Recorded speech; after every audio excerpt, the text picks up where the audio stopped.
Hello everyone. In this introductory video, we'll dive into Apache Iceberg, an open table format designed for big data. We will answer four key questions to understand what Iceberg is, who developed Iceberg, what issues did that company face using Hive tables, and how does Iceberg solve these issues. Let's understand what is Apache Iceberg.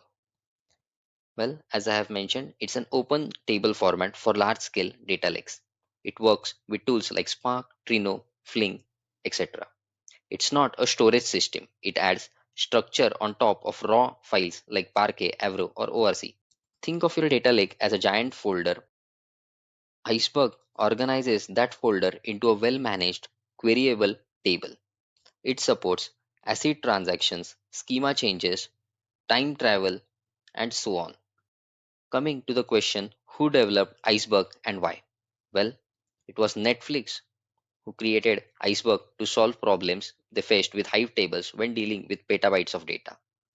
They later donated it to Apache Software Foundation as an open source project.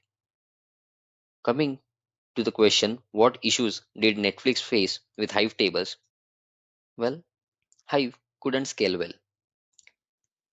It had metadata limitations, made schema changes extremely risky, and required manual partition updates. Queries were slow because Hive scanned too many irrelevant files. Let's understand how does Iceberg solve these issues. Iceberg tracks data at the file level using its rich metadata layer. This means faster, more accurate queries scanning only what's needed. Unlike Hive, which scans entire folder, Iceberg safely supports schema changes and makes large-scale data lakes work like modern databases. Well, that's it for this introductory video. In our subsequent videos, let's explore practically how Iceberg tackles all these issues. Thank you.